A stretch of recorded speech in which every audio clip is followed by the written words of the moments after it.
Hello student समस्त को मो यूट्यूब चैनल रे स्वागत करुच्ची। आशा करुच्ची समस्ते पूरा भलर थिबा, समस्ते भलरे प्रिपेयर करथिबो।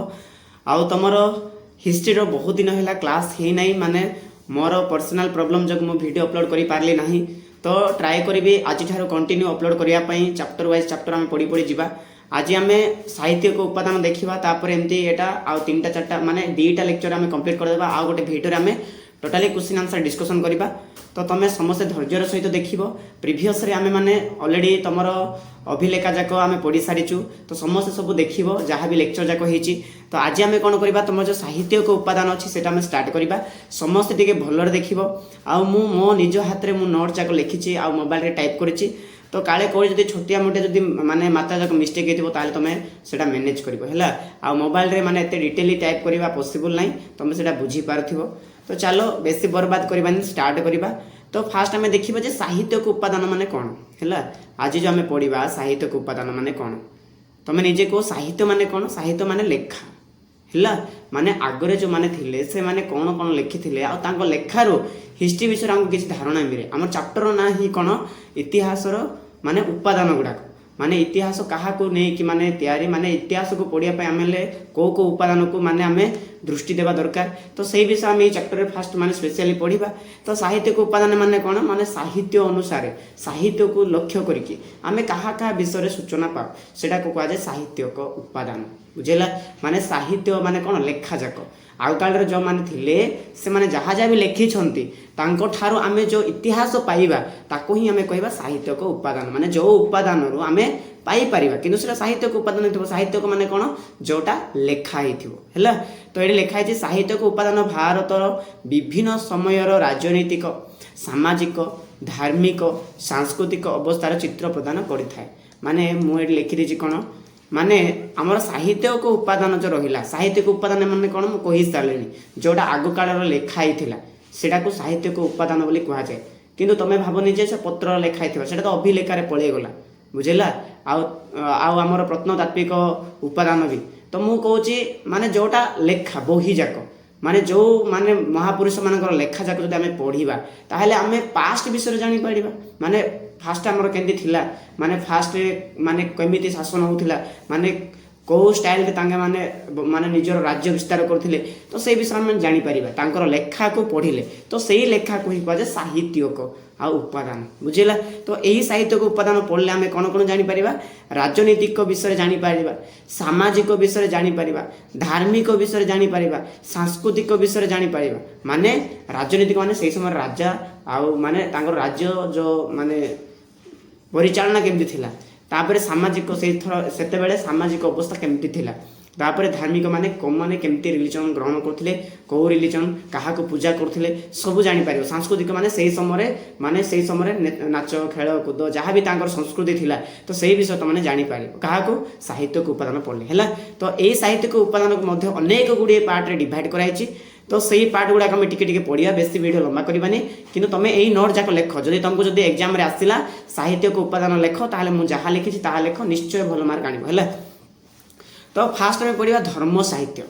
धर्म साहित्य को उपादान माने कोन, जेटा धर्म विषय जे माने देव माने सूचना जे देव ताको तो धर्म साहित्य बोली कहजिबो। माने धर्म विषय जोटी जो पुस्तक लिखाई ताको आमे धर्म साहित्य बोली कहबा। जेमती एटी लिखाई धर्म साहित्य विभिन्न समय इतिहास विषय ज्ञान प्रदान करथाय, एटा तो कहि सारलेनी। एमानक मध्यरे वेद अन्यतम समय माने तमे समस्त जानिथो वेद हैला। तो वेद विषय समस्त जानिचो, ये नाही कि हमर धर्म साहित्य उपादान रे सबटा श्रेष्ठ। आउ एमानक भितर कोन कोन अछि, तमर ऋग्वेद अछि, सामवेद अछि, यजुर्वेद अछि, आउडेला अर्थवेद अछि, चारटे वेद अछि हैला। एई वेद मानकरे आगो कालर माने धर्म विषय लिखाई सेही समय माने काहा को पूजा करा होथिला, केमिति पूजा करा होथिला। बुझिले कि से सब नीति नियम काहाठार लिखाई वेद रे लिखाई। तो आउ एई वेद मानक भितरे ऋग्वेद होछि सबुठार प्राचीन। प्राचीन माने कोन, सबुठार पुराना, सबुठार ओल्ड वाला हैला हमर कोन ऋग्वेद। आउ बाकी रहला देख ऋग्वेद, सामवेद, यजुर्वेद, अर्थवेद। तो एतकी भितर सबुठार माने ओल्ड सबुठार पुराना हैला हमर कोन ऋग्वेद हैला। बेसी भी किछि नाय रे, तुम माने जहाँ जहाँ लिखाई आराम से लेख, निश्चय भल मार्क आसीबो। एमसीक्यू रे सब कवर कर देबा। तापर आउ गोटे हैला कोन, तुम शुनिच रामायण गोटे, आ गोटे हैला महाभारत। एक महाकाव्य मध्य अनेक गुड़ी इतिहास विषय सूचना मिले तो मैंने जानी सारी रामायण आउ माने वीडियो भी देखी सारी महाभारत वीडियो भी तापर पढ़ीच तो यही विषय जदि आम माने पढ़ा यही जिन आम देखा ताहले आग कालर इतिहास विषय आमको टे भलरे जना पड़े है माने आग कालर लोक मानकर चालीचलन केमती थिला तांकर विश्वास केमती थिला है तो सब विषय जना पड़े आउ ए मानकर देख ये जो रामायण अच्छी तार लेखक होती किए वाल्मीकि किए लिखिं वाल्मीकि लिखिं ठीक से महाभारतर लेखक होती व्यासदेव किए लिखिं व्यासदेव मन रखिबो एटा इंपोर्टेंट क्वेश्चन फ्यूचर तुमको दरकार हम महाभारत आमे कौरव और पंच पांडवों युद्ध विषय जापर माने ये जो महाभारत अच्छी क्या विषय जाना आम कौरव आ पंच पांडव मानकर जो युद्ध होता से विषय जापर किंतु आम जब रामायण देखा रामायण क्या विषय जाना रामायण जदि पढ़ा ताहले आम माने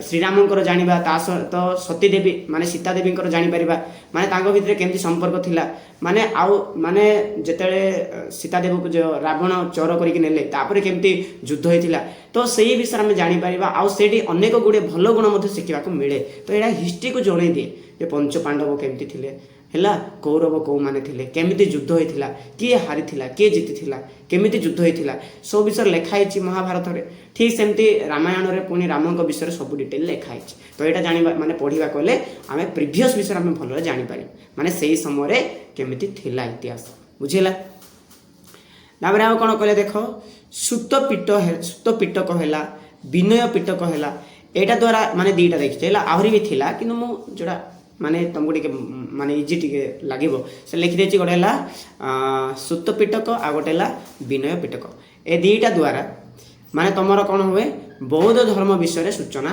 मिले माने आगकाल बौद्ध धर्म केमिति थिला से माने केमिति विश्वास करथिले आउ तांकर चालीचलन केमती थिला तांकर माने रहिबार माने ये जो परिवेश केमती थिला सब जाक जଣା पड़े कहा द्वारा सुत पिटक आ गोटे विनय पिटक मन रखिबो ठीक सेमती आम जदि पढ़ा आचरंग पढ़ा आचरंग सूत्र कल्प सूत्र अंग उपांग जदि पढ़ा ताहले आम जैन धर्म विषय जापर बुझेगा तो समस्ते मन रख कौन कौन पढ़ा जहाद्वारा ताकू जाना सबुठार मेन कोटा धर्म साहित्य माने कौन वेद केते प्रकार सबुठार ओल्ड कोटा रामायण किए लिखिं महाभारत किए लिखिं रामायण क्या विषय वर्णना कराई आउ पुणी तुम महाभारत क्या विषय वर्णना कराई सब जिन मन रख आउ क्या पढ़ले बौद्ध धर्म विषय जना पड़े आउ क्या पढ़ले जैन धर्म विषय जना पड़े से जिस तुमने मन रखिपर आउ गोटे जीवन चरित आउ गोटे जीवन चरित माने कौन तुम जीवन जनक जीवन विषय तुम मैंने जापर मनकर जड़े महान व्यक्ति अच्छा विषय जब आम गोटे बुक लिखे जमी मनकर आम महात्मा गांधी विषय हो मनकर एपीजे अब्दुल कलाम हो मनकर डॉक्टर आंबेडकर हो माने तांकर जदि आम लेखा को पढ़ा ताहले आम कौन तांकर जो महान महान गुण जाक थिला से विषय जापर माने से समय महात्मा गांधी केमती संग्राम करते आ डॉक्टर भीमराव रामजी आंबेडकर केमती संविधान तैयार करते तो से विषय आमको सब किसी जना पड़े माने इतिहास जापर जो तांकर लेखा को पढ़ा ताहले ठीक सेमती माने तुम जीवन चरित माने जीवन विषय जनकर आत्मजीवन विषय जो लिखाई थी से बही जाक पढ़ले आम पास्ट विषय भलरे जापर बुझेगा तो ये कौन लिखाई थी जीवन चरित द्वारा केतेक राजांकर आद्य जीवन माने राजांकर तांकर आग काल जीवन केमती थिला सिंहासन आहरण माने सिंहासन जो तांके बसुथिले तापरे राज्य जय लिखी राज्य जय तापरे शासन तार धर्म विषय जना पड़े क्या पढ़ले कि जीवन चरित पढ़ले कि बुझेगा आउ ये जीवन चरित देख बहुत जन लिखिं बहुत जन विषय आम माने तुम मन रख जमी तुम कह बाणभट्ट क्या विषय लिखी हर्ष चरित लिखी हर्षवर्धन ता विषय लिखी बुझेगा तो मन रखा तुम जदि हर्ष चरित जदि पढ़ हर्षवर्धन विषय तुमने आराम से डिटेल जापर तापरे बिल हणा कहीकि ना कि जड़े थे से विक्रमंक देवंक चरित माने विक्रमंक देव चरित कही गोटे पुस्तक लिखी जदि ये आम पढ़ा ताहले क्या विषय जाना आम विक्रमंक विषय जाना समय कौन कौन होता डिटेल जापर ठीक से जय सिंह कौन लिखी कुमार पाल चरित लिखी संध्याकर नंदी कौन लिखी रामचरित लिखी आउ चांद बारदाई कौन लिखी पृथ्वीराज रास लिखी विश्वका दत्त कौन लिखी मुद्रा राक्षस जोटाकि चंद्रगुप्त विषय उल्लेख कर बुझेगा तुम मन रख किए कौन लिखिले बुझे यहाँ सब मेन जिनस माने संध्याकर नंदी कौन लिखिले रामचरित विशाखा दत्त कौन लिखिले मुद्रा राक्षस ना मुद्रा राक्षस किए लिखिले एमती भी आसीपे बुझेगा आउ ये मुद्रा राक्षस क्या विषय वर्णना कराई चंद्रगुप्त विषय माने चंद्रगुप्त समय राज्य विस्तार केमती थिला आउ तांगे केमती राज्य शासन करथिले नीति नियम केमती थिला सब जिनस से लिखाई है तापर कौन लिखाई विशाखा दत्त से निजे ही विशाखा दत्त आउ भी लिखिले देवी चंद्रगुप्त गुप्तम कही आउ गोटे लिखिले जोटि कि द्वितीय चंद्रगुप्त विषय लिखाई प्रथम चंद्रगुप्त विषय तो मुद्रा राक्षस लिखाई तार आउ गोटे है तुम कौन देवी चंद्रगुप्तम जोटि कि आउ द्वितीय चंद्रगुप्त विषय आहरी डिटेल लिखाई तुम्हें जब ये जिनसा पढ़ ताले तुम निश्चय आउ चंद्रगुप्त विषय जापर बुझेगा से बुक एटा सब बुझेगा जीवन चरित्र माने जनकर आत्मजीवनी लिखाई माने तांको विषय स्पेशली आत्मजीवन ना भी आत्मजीवन तो निज विषय होगा आत्मजीवनी माने से मानक विषय को लिखाई माने वर्णना कराई समय जहाँ थिला कौन ना सब जिन लिखाई तुम्हें पढ़ डिटेल जान कि तुम जब एग्जाम जब प्रिपेयर पढ़ुच ताले जस्ट किए कौन लिखिले आटा किए लिखिले एमती मन रख तापर आउ गोटे देख कौन लिखाई देख राजनीति शास्त्र आ गए अच्छी तुम राजनीति शास्त्र यह द्वारा राज्यर शासन व्यवस्था विषय जना पड़े पड़ोशी राज्य मानक सह केमिति संपर्क थिला युद्ध और नाना प्रकार आईन विषय मध्य जना पड़े क्या पढ़ले राजनीति शास्त्र माने राजनीति माने मैं जानिछु माने सेठी किछि गोटे माने शासन प्रणाली विषय ही लिखाई थो माने आगरे केमिति शासन होथिला राजा आउ माने प्रजा मानक भितर केमिति संपर्क थिला आ सेही समय केमिति राज्य शासन करथिले केमिति जय करथिले आउ अन्य मानक सहित केमिति तांको रिलेशन रहथिला संपर्क रहथिला माने ए राज्य भितर की रिलेशन रहथिला केमिति से माने निज सहित संपर्क रखुथिले से विषय जना पड़िबो आउ तांको समय केमिति युद्ध होइथिला खतरनाक युद्ध होइथिबो आउ विभिन्न प्रकार भाई आईन तैयार करथिले बुझिला तमे थरे सुनिथिबो आग काल गोटे थिला जेमती तुम आग काल गोटे जी भी शक्तिशाली राजा थी जी भी शक्तिशाली राजा थी से निजर घोड़ा को से छाड़ी आ से घोड़ा अन्य राज्य को से जितकी भी चाली चाली चाली चाली जीव सेतकी राज्य जे घोड़ा छाड़ी थी तार हो माने मु कहूँ शुण एटा मन कर राज्य टिके जस्ट सरीगला एटा मन कर जनकर राज्य एटा मन कर जनकर राज्य एटी ना घोड़ा गोटे छड़ा हम राजा छाड़ निज घोड़ा को से जीव अन्य राज्य को मन कर एतकी जे क्रॉस कला घोड़ा ये ठिया होकर रहीगला ताने ये जो वाक्य होगा ये एरियाटा एवं यार हो किंतु जदि ये शक्तिशाली थी ताले या सहित युद्ध कर जदि शक्तिशाली हम ना ताले युद्ध कर सरेंडर करदे ना भाई तू नहीं जा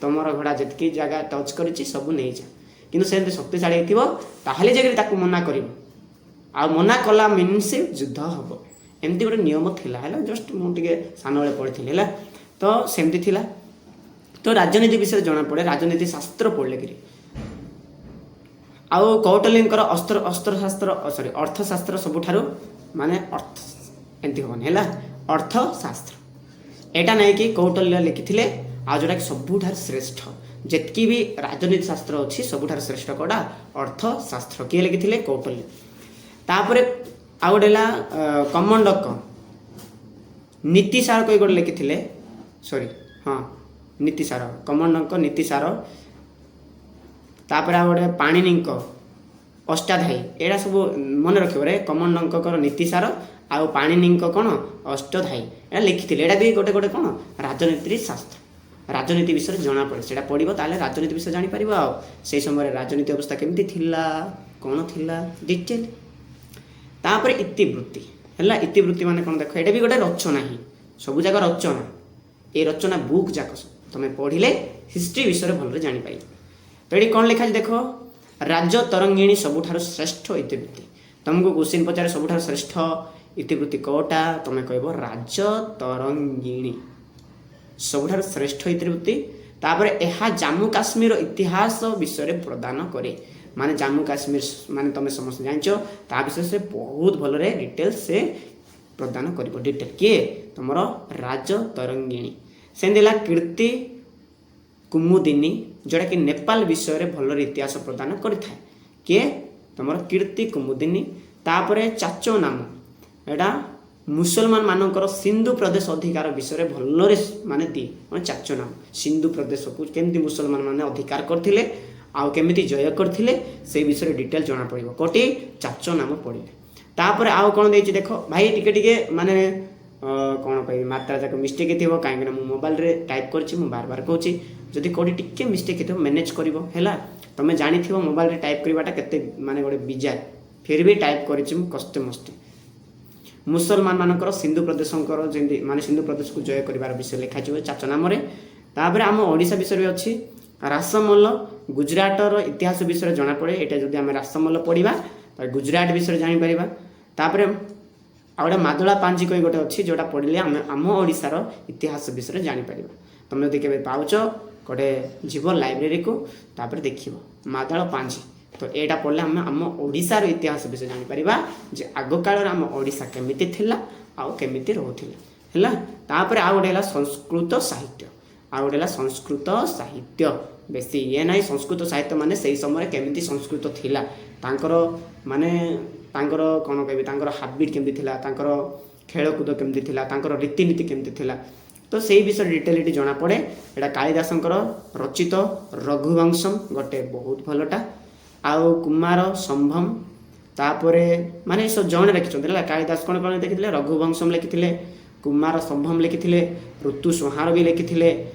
ଏସବୁ ଯାକ ପଢ଼ିଲେ କିରି ଆମେ ଆଗକାଳର ମାନେ ସଂସ୍କୃତି ବିଷୟରେ ଜାଣିପାରିବା। ଏବେ ସିନା ଆମର ନିଜର ସଂସ୍କୃତି ବିକିକି ଆଉ ଆମେ ଅନ୍ୟ ସଂସ୍କୃତିକୁ କାଢ଼ିକି ଆଣୁଛୁ କିନ୍ତୁ ଆଗର ଯଦି ସଂସ୍କୃତି ଆମେ ଚାହିଁବା ଜାଣିବା ପାଇଁ ତାହେଲେ ଆମେ ନିଶ୍ଚୟ ପଢ଼ିବା ରଘୁବଂଶମ୍ କୁମାର ସମ୍ଭମ ଋତୁ ସଂହାର ଯାହାଫଳରେ ଆମେ ଆମର ଆନ୍ସିଏଣ୍ଟ ସମୟର ମାନେ ପ୍ରିଭିୟସ୍ ଯେଉଁ ଆଗକାଳ ସମୟରେ ଜାଣିପାରିବା। ସାହିତ୍ୟରୁ ସଂସ୍କୃତ ବିଷୟରେ ଜଣାପଡ଼େ ମାନେ ଆଦି ସାହିତ୍ୟରୁ ସଂସ୍କୃତ ବିଷୟରେ ସଂସ୍କୃତ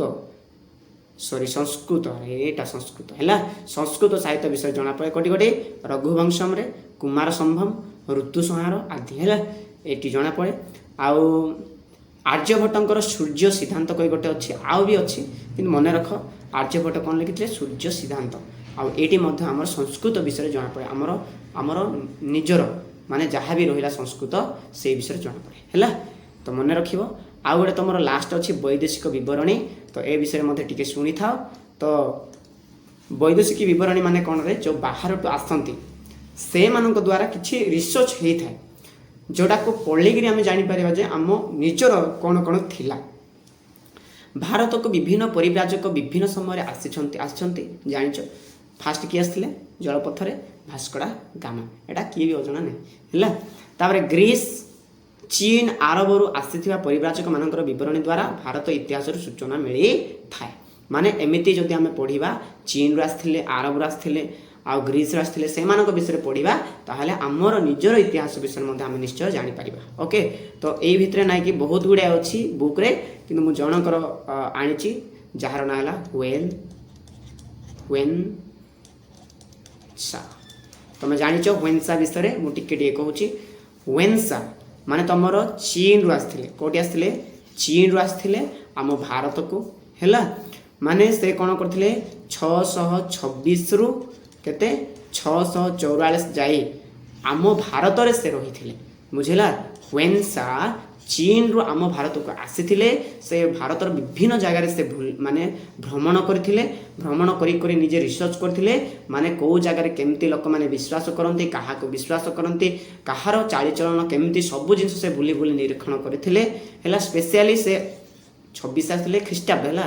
ଖ୍ରୀଷ୍ଟାବ୍ଦ କେତେ 626ରେ ଆସିଥିଲେ 644ରେ ସେ ରିଟର୍ଣ୍ଣ କରିଥିଲେ। ଆଉ ସ୍ପେଶିଆଲି ଆମ ଓଡ଼ିଶାକୁ 639 ମସିହାରେ ଆସିଥିଲେ। ଆମ ଓଡ଼ିଶାର ମଧ୍ୟ ସେ ବିଭିନ୍ନ ପ୍ରକାର ଇତିହାସକୁ ସେମାନେ ମାନେ ଆଉ ଉପସ୍ଥାପନ କରିକି ଯାଇଛନ୍ତି ବୁଝିଲା। ସମସ୍ତେ ମନେ ରଖ ହ୍ୱେନ୍ସା।